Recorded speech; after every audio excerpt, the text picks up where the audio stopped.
Good morning, everybody. Good to see you all. Very good. So, this morning, I don't know if we'll go a full class period. I just want us to finish up the Four Quartets, and then if you guys have any questions coming up with the midterm, which, if you'll remember, is on Thursday. I assume you remember that if you have any questions about it, we can talk. But I want to talk just briefly about Eliot's view on poetry. We had talked about his idea of individual talent, if you remember, where he argues that all art has to be a response to the art that came before it. If it's not, if it's merely an imitation, then there's nothing original about it. But if it's only original, then there's no way we'll understand it. So, like he tells us when we get into the little Gidding and the idea of context, all of these things have to have context, and we can only understand what is particularly true when we understand it within the context of the universal. And I think this should be obvious that part of what Eliot is getting at is simply giving us a modern definition of justice. Justice is knowing where a particular thing fits within the universal whole. This is really what justice as a virtue is. That's what Eliot is trying to do with the poetry here as well. And so he tells us, and this is from a lecture he gave in 1942, and I hope you guys noticed, well, there's no reason you would have necessarily noticed, but remember when we looked at the Four Quartets, each of them deal with a different element. So they all revolve around a pagan element in some way, but they also all happen during very specific moments in World War II. So the first one is written prior to World War II, but number 2, 3, and 4 are all written after significant events going on within the war itself. So even though Eliot is trying to pull together this kind of pagan into the Christian, he's also pulling together all of the recent moments as well. So a lot of the imagery that we see about fire and air has to do with the fact that fire is the norm after the bombings by the Nazis. So a lot of the rubble that we see is truly rubble that's actually happening in the real world. But in 1942, he gives a talk in which he argues that the closest art to poetry is music. That we can only really understand poetry when we understand the cadence that comes from music. And I want to read just a couple of paragraphs from that lecture he gives in 1942. He says, "There is one law of nature more powerful than any of the varying currents or influences from abroad or the past." Right? So no matter what, and no matter how much we're taking from those artists who came before us, there's still this deeply natural element that transcends human experience as well.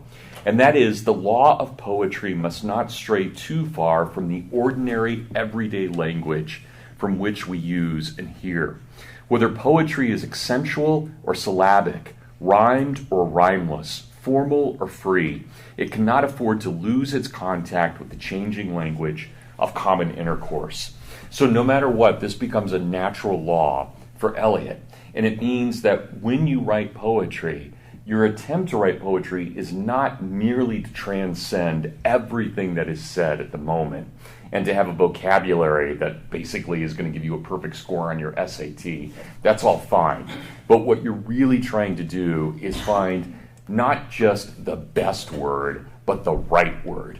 You're trying to figure out the justice of the word. Does this word work in this context?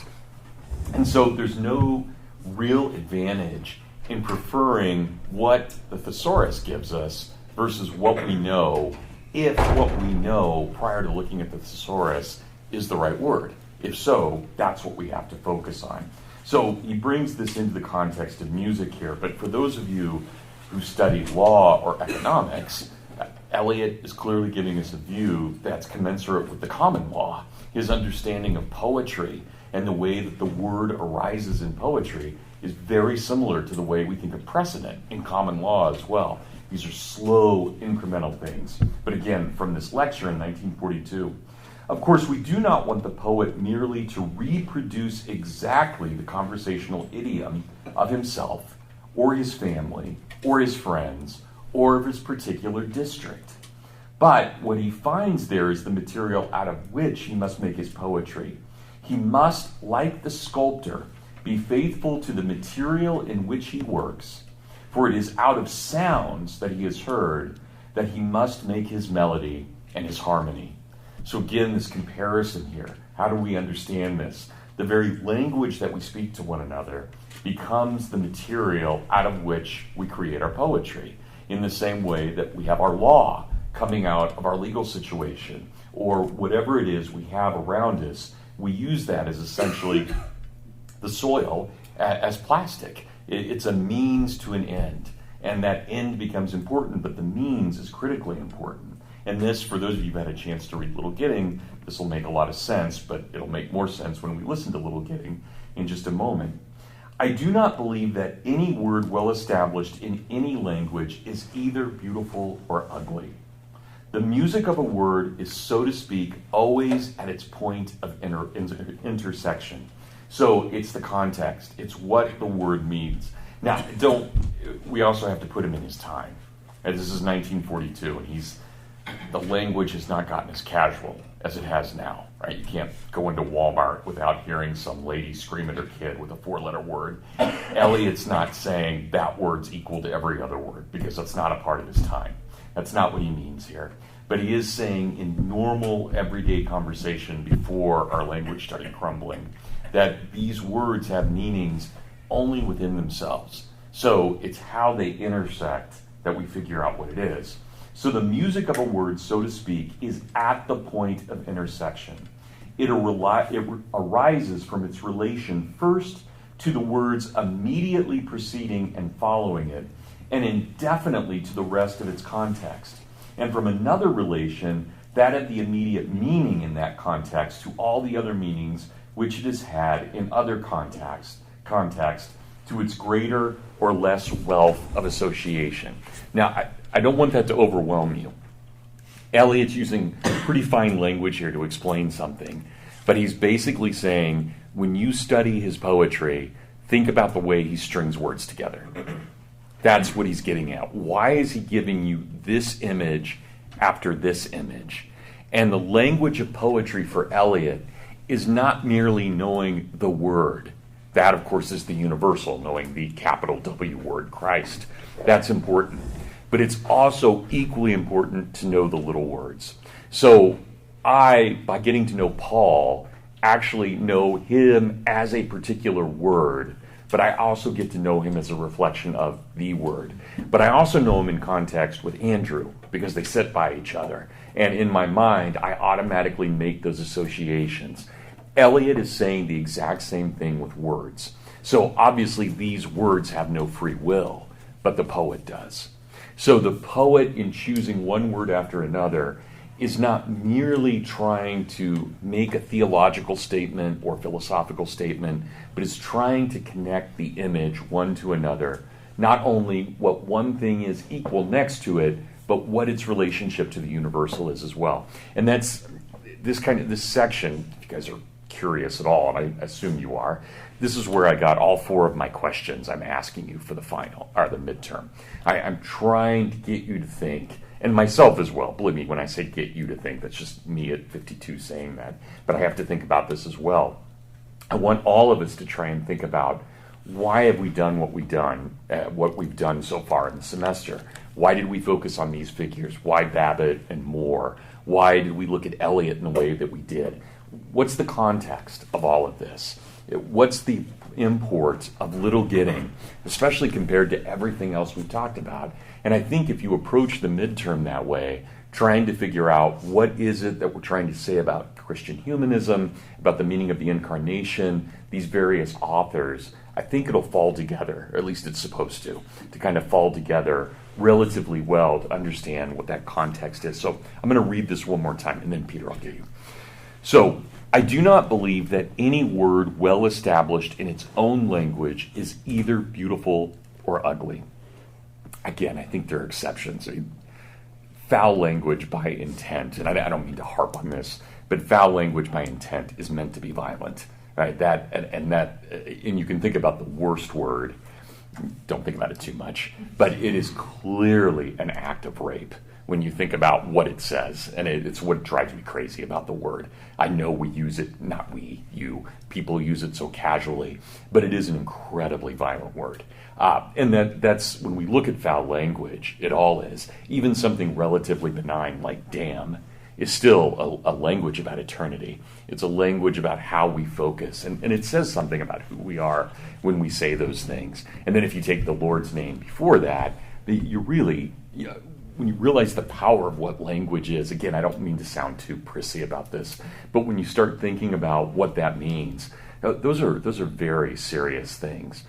The least offensive word is the one that has to do with cow manure. Actually, of all bad language, that one's like, okay, it's a nasty descriptive, but that's it. It's not nearly as bad as damn or the other word when you think about what its context is and what it means.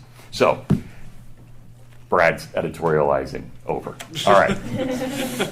But I do not believe that any word well established in its own language is either beautiful or ugly. The music of a word, the music, so to speak, is at the point of intersection. Right? That beautiful thing. And again, imagine, where is the great point of intersection? It's where the vertical meets the horizontal at 3 p.m. on Good Friday. That's the true intersection, right there at the cross. So that's all of what Elliot is trying to get at here. It's a lot, but he's trying to give us that idea. Peter. I was going to say, how much of this, I'm assuming he's borrowing a lot from Home and the idea of imagism, that we don't just spit out. Absolutely. We don't just spit out words or spit out art to assert our will, because God gave us language. Yes. To convey information, not to confuse us. Absolutely. Yeah. That's a perfect connection. So here's Home. And Elliot is really fulfilling Home. Home, obviously, dying in World War I, couldn't fulfill his own vision. Elliot's doing that in that idea of imagism. Absolutely. It's a great observation.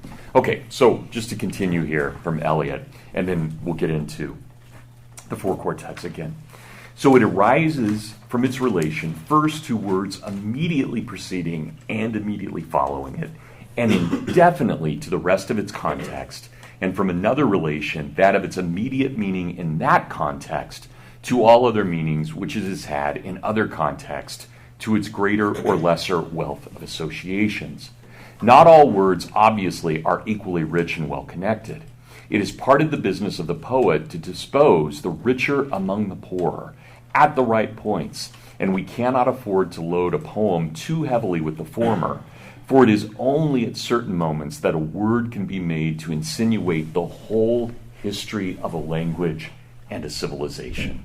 So we have to be very, very careful here when we use our words.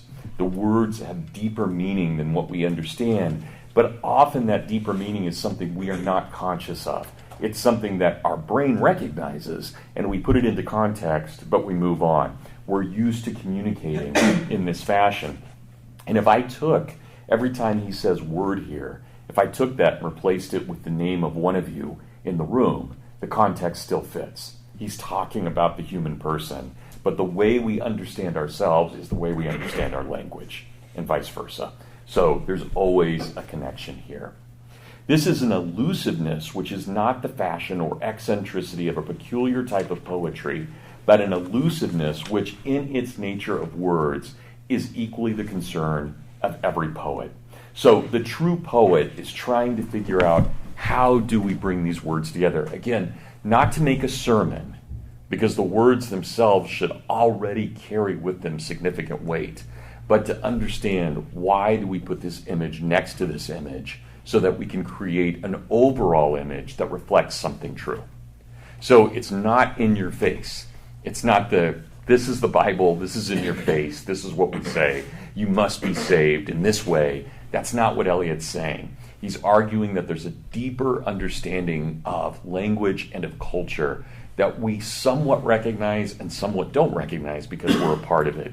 But a lot of it has to do with simply, how do we interact one with another? But the same thing is true then with how we interact with our words as well. So if you guys, I know Deidre said you had a really great conversation on Thursday and thought that there was a lot of good ideas going into Burnt Norton and East Coker. So I want to finish up here with the dry Salvages and Little Gidding. And we'll listen to the dry Salvages. I'll throw in some comments, and then we'll do the same thing with Little Gidding. But I would ask that you do turn to the dry Salvages. So the dry Salvages, just for a context, are a tiny piece of land. There are a few rocks that are right outside of Plymouth Rock. Right? So you see that. There's a on page 130, right? The dry Salvages, presumably there is a small group of rocks with a beacon off the northeast coast of Cape Ann in Massachusetts. Salvages is pronounced to rhyme with assuages. So this little piece of land that we see is just right off the coast. And obviously we're dealing with the theme of water as we're thinking about this and the movement towards here. So Burnt Norton, the village where Eliot's people come from, East Coker, where they leave from to come to America, the dry Salvages, where they arrive. So those are all parts of Eliot's own autobiography in one way or another. So let me repeat those. Burnt Norton is where Eliot's family is from. East Coker is the town they depart when they come to America. The dry Salvages is the first piece of land that they encounter when they arrive in America. Little Gidding is the chapel. Eliot's. Actually, I don't know if Eliot's buried there or if he's buried at Poets Corner. He wanted to be buried at Little Gidding. Little Gidding is the chapel where Charles I prayed and asked for confession and forgiveness before the Puritans beheaded him. So that's why it means so much to Eliot. It's kind of the last remnant of the Anglican Church before the Puritan takeover during the Revolution, during the English Revolution. Okay, so the dry Salvages. And I have to be autobiographical here for a moment. We used to live in Jonesville. You guys know Jonesville's just 5 miles north, but the commute in was about 15 minutes because we lived off towards Detroit for a bit. Nathaniel I think we moved when you were 5 or something, right? 6. Oh, you moved to Hillsdale. Even when we moved to Hillsdale. Second grade. Yeah, second grade. So, but when I used to drive in every day, I used to listen to this. And I had this Elliot's recording, The Strong Brown God. I used to love to try and imitate it as well as I could. But I'm sure other people were rocking out, and I love rock music too, but I had my windows down and had the bass going with Elliot.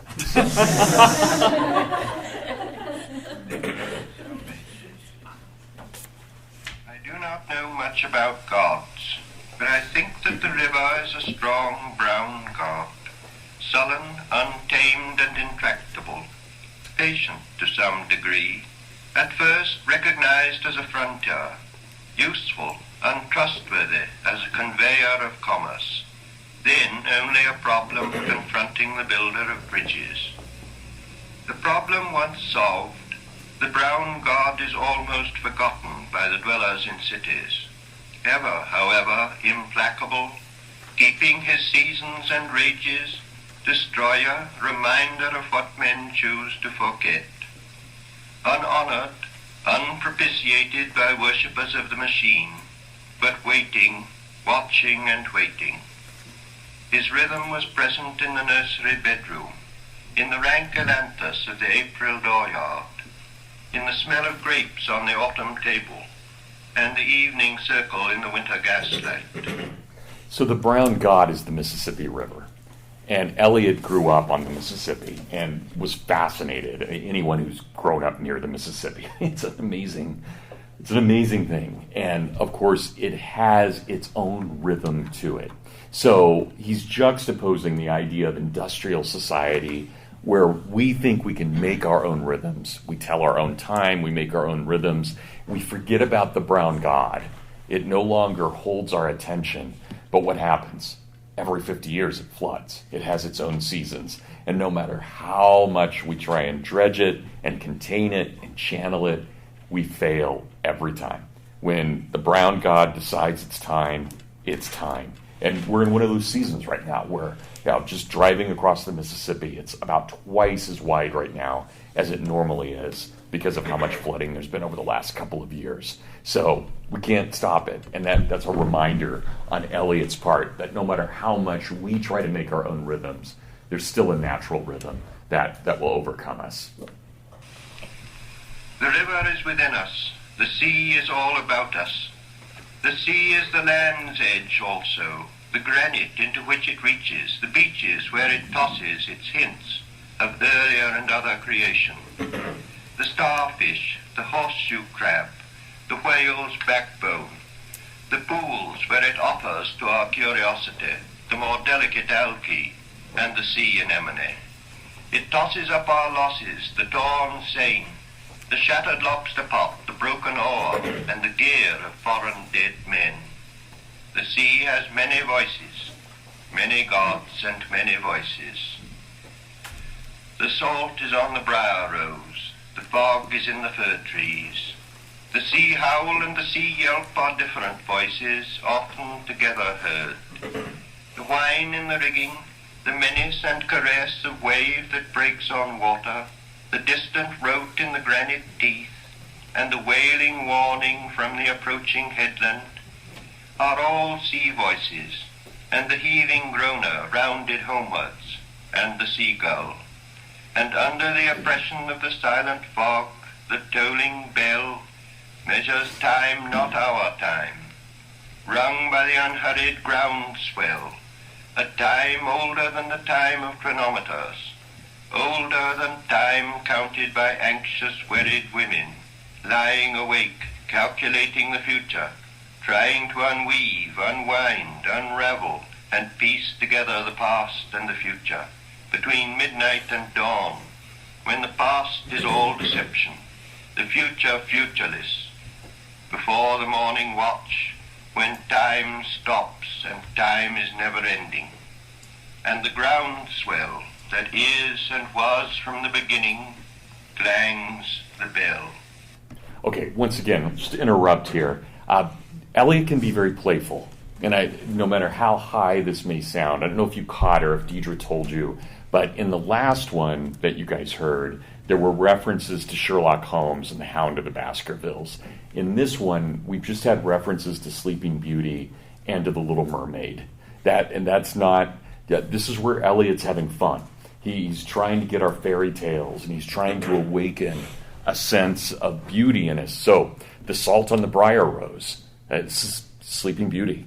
And the myth, the fairy tale of Sleeping Beauty, long before Disney had even done anything with it. And the same thing with the idea of the sea howl and the sea bell and the different voices and the loss of the voice, the Little Mermaid. So there are a lot of fun things that Eliot's playing with here. But he also, if you caught this, and I consider this passage that we just listened to one of the most important passages we'll think about all semester. He's given us a whole variety of understandings of time. So we have the time of man, industrial time. We have the time of God, as shown in the Mississippi. But then we have the time of anxious women, which can mean a lot of things. These are women whose men have gone to war, and they're trying to figure out, is he coming back? But these are also the women of the wasteland, such as the clairvoyant, the people who are trying to have power over time.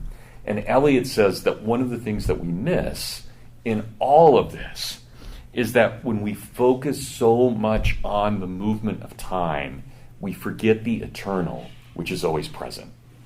That's the danger. So nothing wrong with understanding time. God gave it to us. But we can't only focus on it. And that's why, if you remember, as we talked about a week ago, when we're in the Four Quartets, we are truly in the mystery. And time is outside of us, not in us. We're watching time go by, but we are in the timeless moment. We are essentially standing with the divine, thinking about what timelessness is. Now, we're not divine. And that's where you get these weird glimpses that are dark, because we're not divine. And Eliot keeps reminding us of this over and over again. Usually in part 3 and part 4 of each of the Four Quartets, we're reminded suddenly that we're not divine after we've had these divine visions. But he wants us to keep remembering that. So there's always this kind of jarring thing, just like the nurse and the surgeon, as we saw earlier. Okay, but now we're going to get to the bell. And what is this bell? The bell that we're going to see here is the bell of the Annunciation. It's Gabriel coming to Mary and telling her that should she be willing, she will bear the Christ child. So the bell becomes all important, a moment in time that is eternal.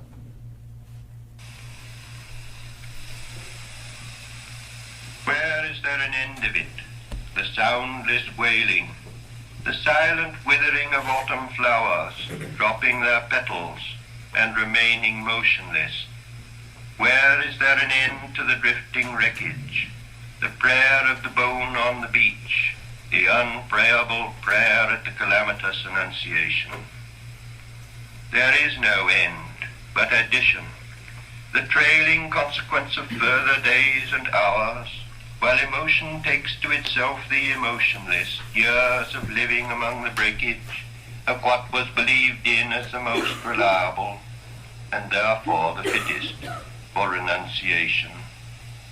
There is the final addition, the failing pride or resentment at failing powers, the unattached devotion which might pass for devotionless, in a drifting boat with a slow leakage, the silent listening to the undeniable clamor of the bell of the last Annunciation. Where is the end of them? The fishermen sailing into the wind's tail, where the fog cowers. You cannot think of a time that is oceanless, or of an ocean not littered with wastage, or of a future that is not liable, like the past, to have no destination. We have to think of them as forever bailing, setting and hauling while the northeast lowers, over shallow banks unchanging and erosionless, or drawing their money, drying sails at dockage, not as making a trip that will be unpayable, or a haul that will not bear examination. There is no end of it, the voiceless wailing, no end to the withering of withered flowers, to the movement of pain that is painless and motionless, to the drift of the sea and the drifting wreckage, the bone's prayer to death its God. Only the hardly, barely prayable prayer of the one Annunciation. It seems, as one becomes older, that the past has another pattern and ceases to be a mere sequence or even development, the latter a partial fallacy, encouraged by superficial notions of evolution, which becomes, in the popular mind, a means of disowning the past. The moments of happiness, not the sense of well-being, fruition, fulfillment, security or affection, or even a very good dinner, but the sudden illumination.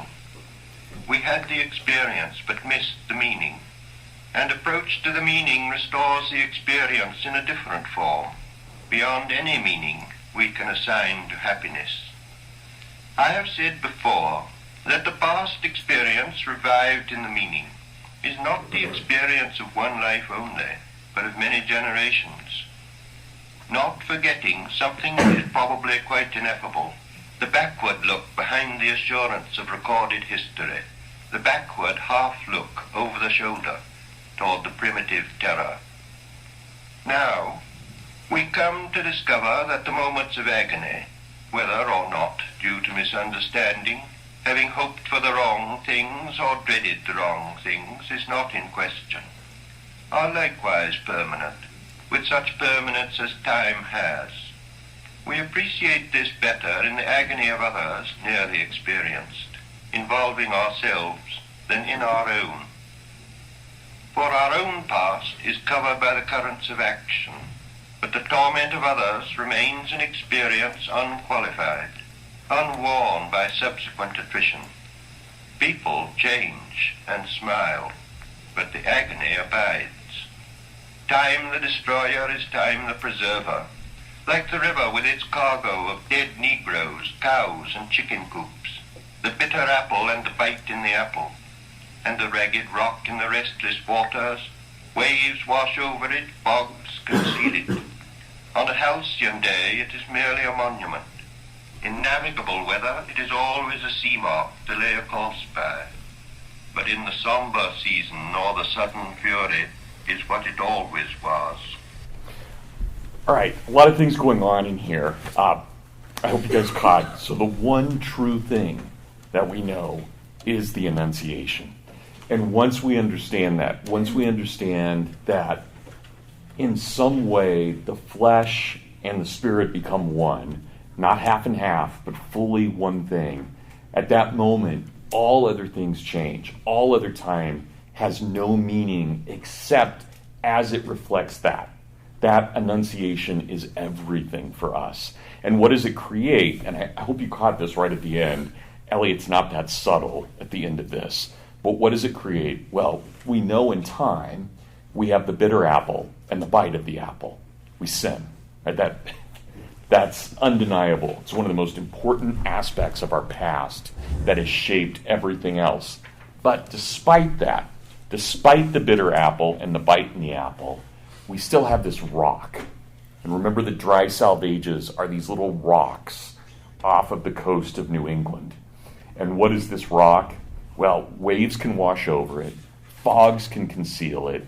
On halcyon days, beautiful days, sometimes we even think it's just a monument. But of course he's talking about the church here, right? The church itself. Its fog conceals it. Sometimes waves wash over it. And sometimes we look at it as just a monument. And we forget how important it really is. Or it's 2020 and it's a wash and scandal. Right? That's Eliot is telling us, yet it remains. The rock remains. Just like the dry Salvages remain. They stay there. And so what will we see? Well, there's a somber season, but you just wait until there's a fury. And then we'll really see the church. We'll see it in action once there's a fury. But we're going to have to wait. Sometimes it's just lackadaisical, and it's not doing at all what we wanted to do except sitting there and wallowing in its own decadence. But it remains, no matter what.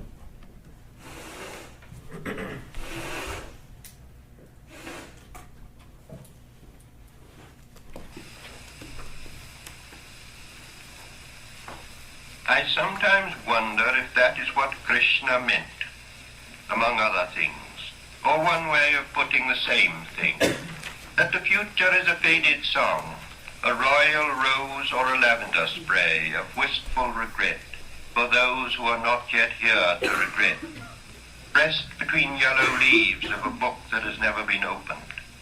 And the way up is the way down, the way forward is the way back. You cannot face it steadily, but this thing is sure, that time is no healer. The patient is no longer here.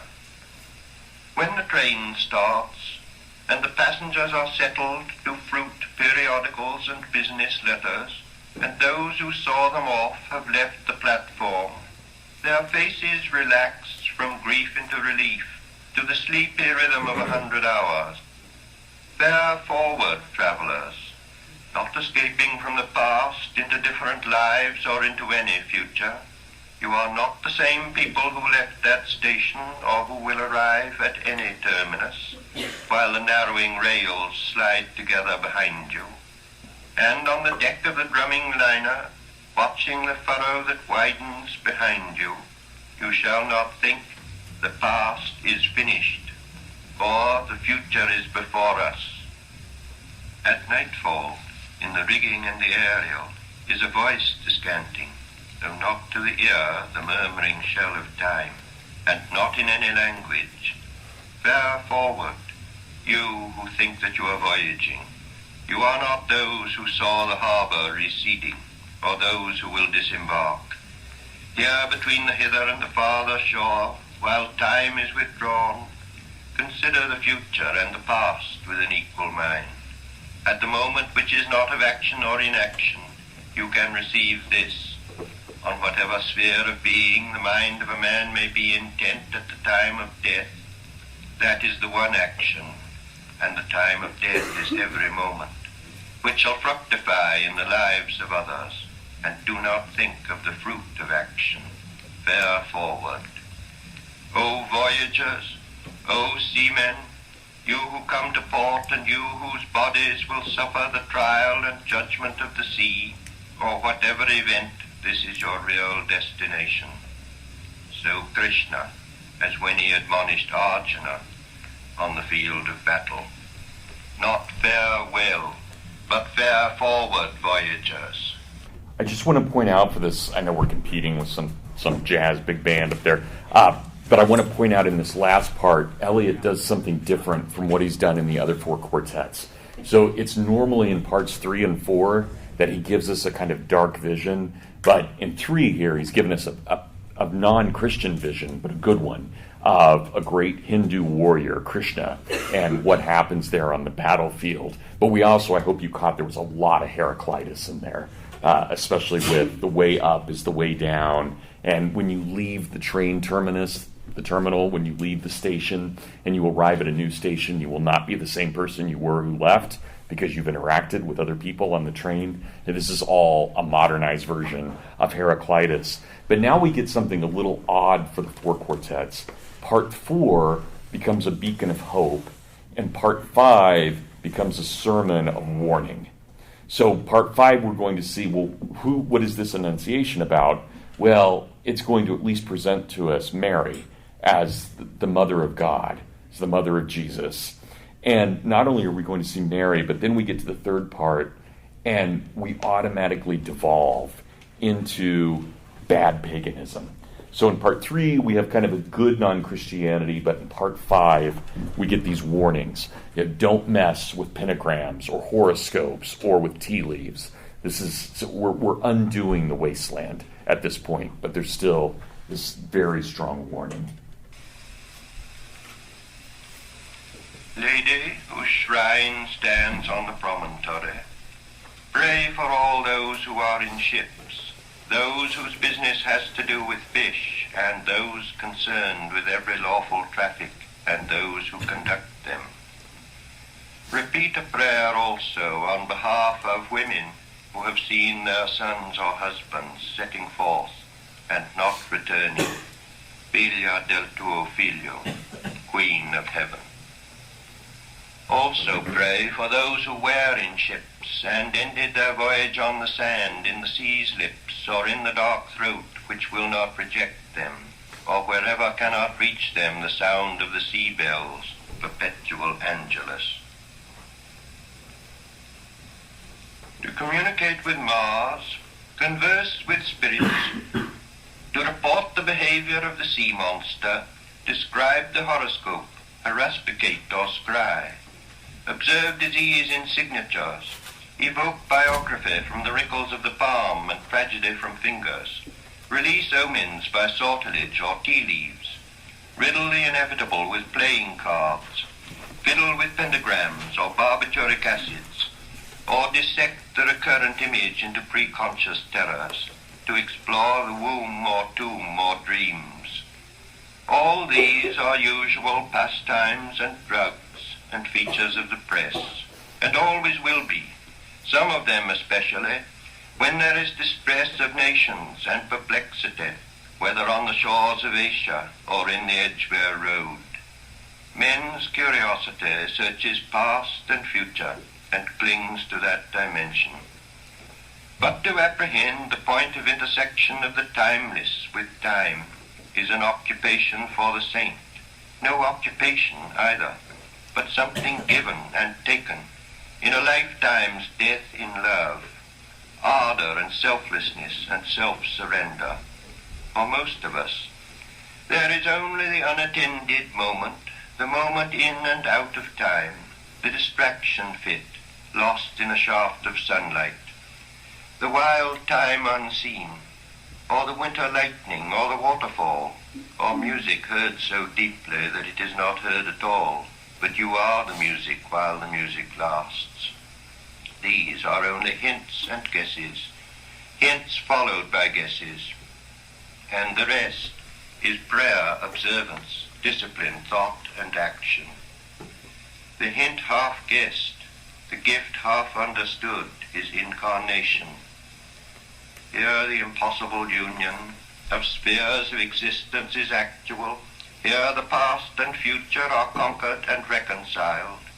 Where action, where otherwise movement, of that which is only moved, and has in it no source of movement, driven by demonic, chthonic powers, and right action is freedom from past and future also. For most of us, this is the aim never here to be realized, who are only undefeated because we have gone on trying. We, content at the last, if our temporal reversion nourish, not too far from the yew tree, the life of significant soil. Okay, so we're given the alternative here. We can either go into the Gnostic, where we demand knowledge of certain dimensions, and that's going to come from the reading of tarot cards, or looking at the horoscope, or reading tea leaves. We can do that. Eliot's saying, please don't. But that is one possibility, and we seem to kind of fall into that whenever our society is in crisis. But then he presents the alternative, and the alternative is right there on page 136, one of the most famous passages of the Four Quartets. But to apprehend, this is about 8 lines, 9 lines down, but to apprehend the point of intersection of the timelessness with time, right, to be there at the cross, is the occupation of the saint. Right? That is what we're striving for, to look at the world as the saint does. And yet it's not an occupation, but it's something given and taken. God gives it freely. We take it in a lifetime's death in love. So rarely would we make one decision in our life that suddenly says, at least for Elliot, that suddenly says, I am Christ's. Instead, there is a lifelong habit of surrender to the act of love in which this becomes the norm, and we become one with God. Right? So this is a lifetime's death in love, ardor, selflessness, and self-surrender. That becomes a critical point for Elliot here. Now, I'm going to have us listen to Little Gidding all at once, so I'm not going to break it. But I do want to give you a couple of points as we go into it. Little Gidding is, this is it. We're now at the end. We're at Avalon. We've reached heaven. We're at Avalon. We have to figure out where we're going.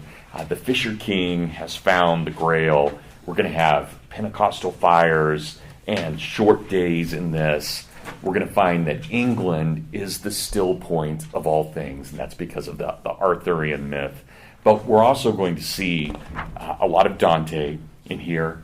We're going to have some purgatorial moments of silence in all of this. But we're also going to see in that purgatorial moment the refining fire. The fire that takes all of our works and judges them. If they are good, they will pass through as gold. If they are bad, they will pass through as straw and burn, though we will be saved. Right? That's a huge part of Little Gidding.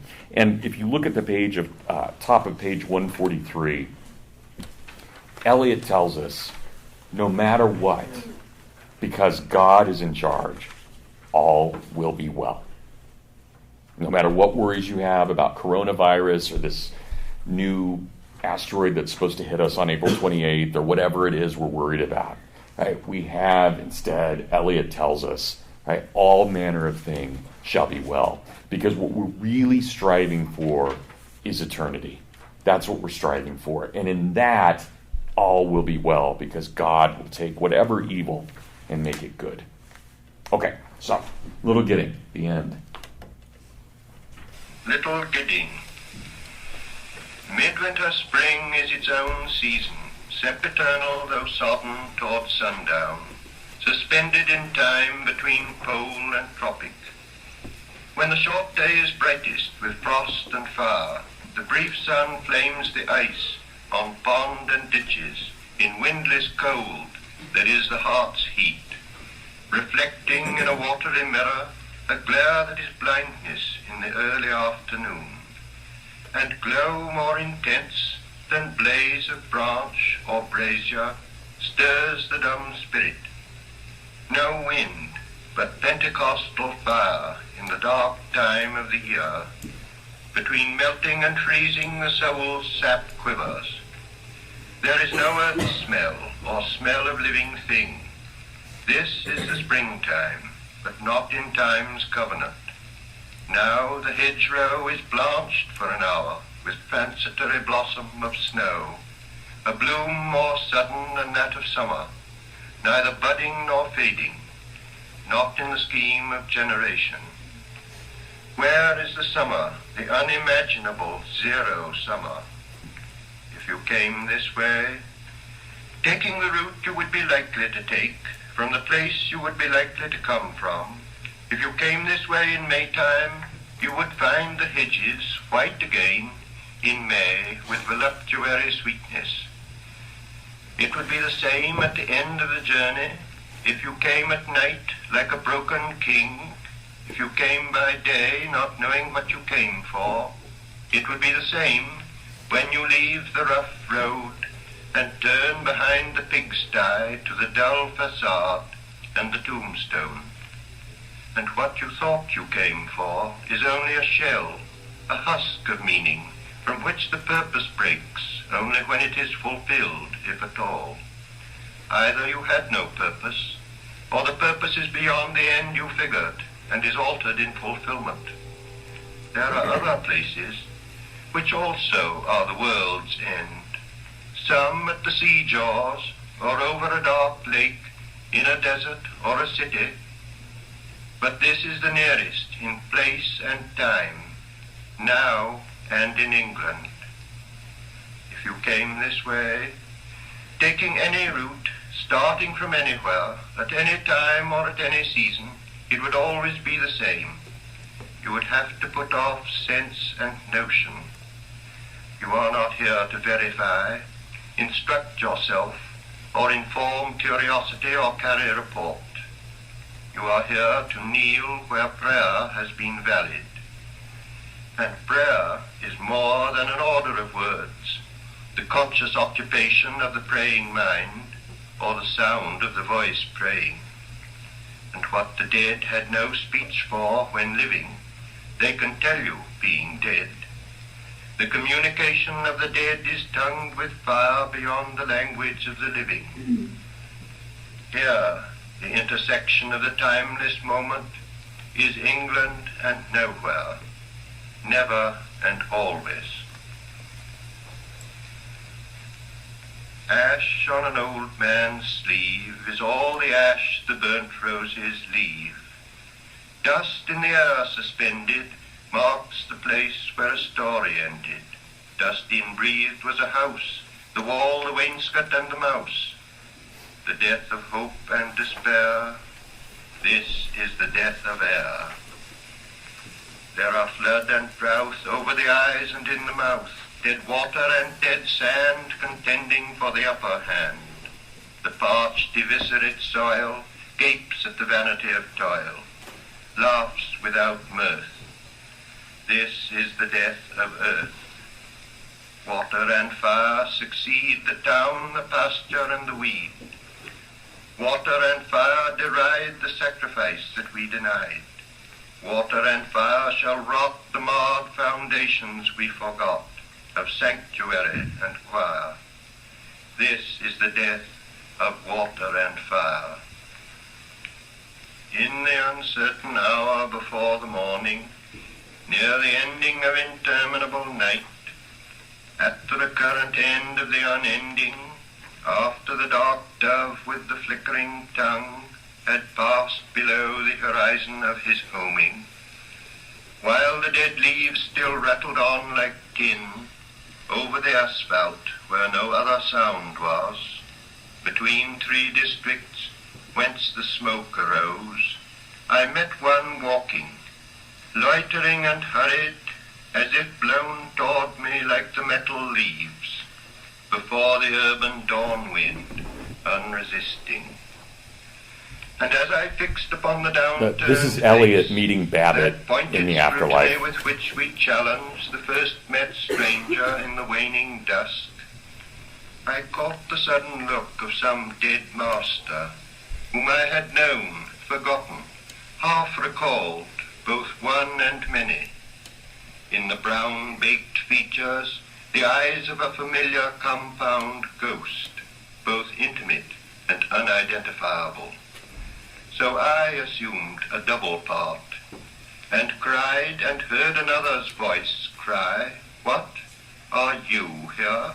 Although we were not.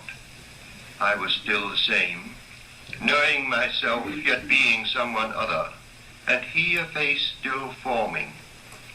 Yet the words sufficed to compel the recognition they preceded, and so, compliant to the common wind, too strange to each other for misunderstanding, in concord at this intersection time of meeting nowhere, no before and after, we trod the pavement in a dead patrol. I said, "The wonder that I feel is easy, yet ease is cause of wonder. Therefore speak. I may not comprehend, may not remember." And he, "I am not eager to rehearse my thought and theory which you have forgotten. These things have served their purpose. Let them be. So with your own, and pray they be forgiven by others, as I pray you to forgive both bad and good. Last season's fruit is eaten, and the full-fed beast shall kick the empty pail.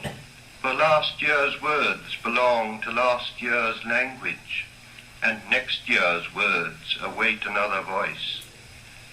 But, as the passage now presents no hindrance, to the spirit unappeased and peregrine, between two worlds become much like each other.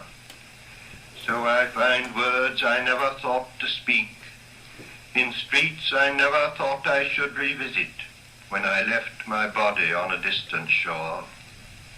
Since our concern was speech, and speech impelled us to purify the dialect of the tribe, and urge the mind to aftersight and foresight, let me disclose the gifts reserved for age, to set a crown upon your lifetime's effort. First, the cold friction of expiring sense without enchantment, offering no promise but bitter tastelessness of shadow fruit, as body and soul begin to fall asunder. Second, the conscious impotence of rage at human folly, and the laceration of laughter at what ceases to amuse. And last, the rending pain of reenactment of all that you have done and been, the shame of motives late revealed, and the awareness of things ill done and done to others harm, which once you took for exercise of virtue. Then fool's approval stings, and honor stains. From wrong to wrong, the exasperated spirit proceeds, unless restored by that refining fire, where you must move in measure, like a dancer. The day was breaking. In the disfigured street, he left me with a kind of valediction, and faded on the blowing of the horn. There are three conditions which often look alike, yet differ completely, flourish in the same hedgerow: attachment to self and to things and to persons, detachment from self and from things and from persons, and growing between them indifference, which resembles the others as death resembles life, being between two lives, unflowering between the live and the dead nettle. This is the use of memory for liberation, not less of love, but expanding of love beyond desire, and so liberation from the future as well as the past. Thus, love of a country begins as attachment to our own field of action, and comes to find that action of little importance, though never indifferent. History may be servitude, history may be freedom. See, now they vanish, the faces and places, with the self which, as it could, loved them, to become renewed, transfigured, in another pattern. Sin is behoovely, but all shall be well, and all manner of things shall be well. If I think again of this place, and of people not wholly commendable, of no immediate kin or kindness, but some of peculiar genius, all touched by a common genius, united in the strife which divided them. If I think of a king at nightfall, of 3 men and more on the scaffold, and a few who died forgotten in other places, here and abroad, and of one who died blind and quiet, why should we celebrate these dead men more than the dying? It is not to ring the bell backward, nor is it an incantation to summon the spectre of a rose. We cannot revive old factions, we cannot restore old policies, or follow an antique drum. These men, and those who opposed them, and those whom they opposed, accept the constitution of silence, and are folded in a single party.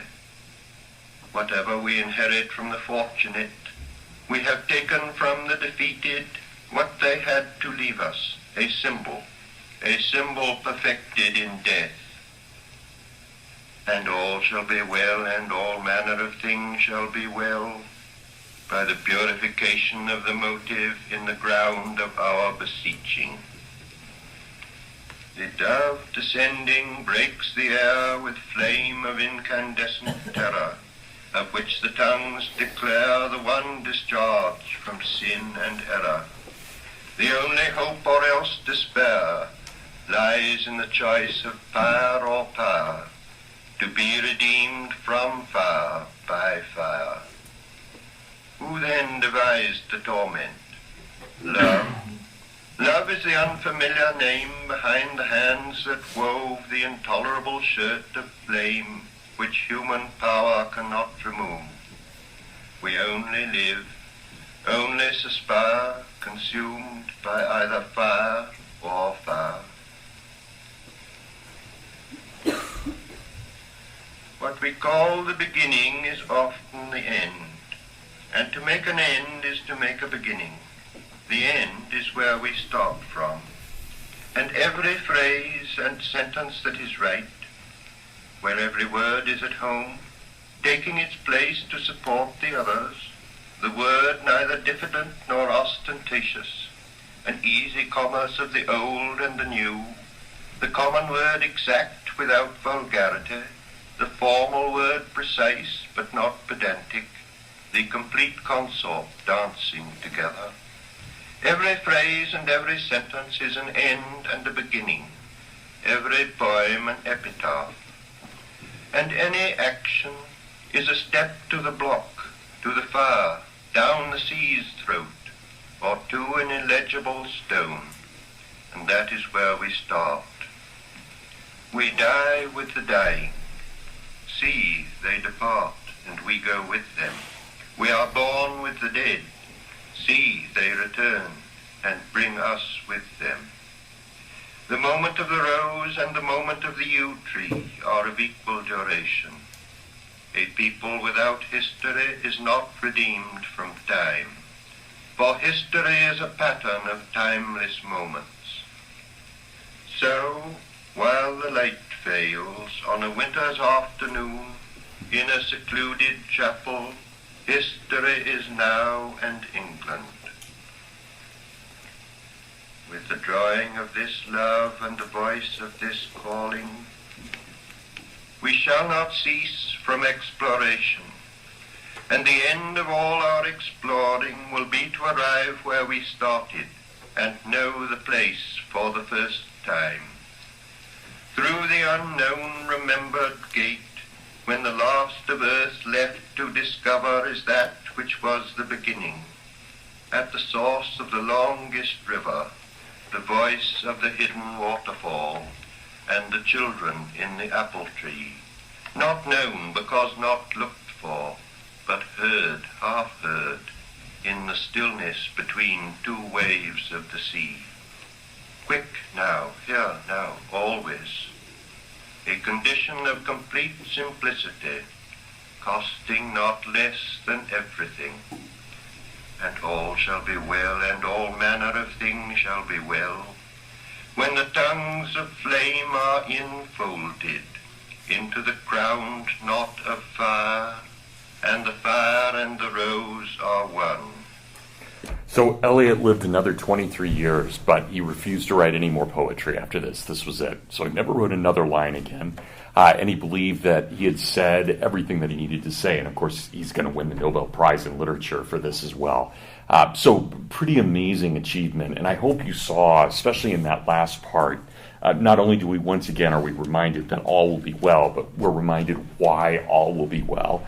And it's because the fire and the rose, the Holy Spirit and Mary, become one through the incarnation. Right? So everything ends through that sacrament or through that sacramental moment, that timeless moment of the incarnation where time and eternity intersect and in eternity sanctifies time. But there's a lot of imagery in there that's pretty powerful. So if you look at the bottom of 144, history is a pattern of timeless moments. Right? Each one of us being timeless because we're made in the image of Christ. But again, that reference both to King Arthur as well as to Charles I. What does the king do? Well, he shows up on a winter's afternoon in a secluded chapel, but the light fails. He's martyred. He's killed. And yet, what do we find? It's at that martyrdom, as with all martyrdoms, that we see the drawing of the love and the voice of the calling. It's a constant reminder to take us back to first things, to right reason, to first principles. Okay, so anybody have any comments or thoughts about this? All right, how about for the, yes, please. I was wondering, on page 143, where it says all touched by a common genius, Yes. is that reference to like the love that we all share? Yeah, it's not only, it's referencing the Stoicism of Heraclitus, right, the idea, but it's John 1:9, right, the light that lighteth up every man. So it's directly meant to be scriptural for him. Yeah, that's a great spot. That's one of the key passages, definitely. Good. Anybody else? Or anybody have questions about the midterm?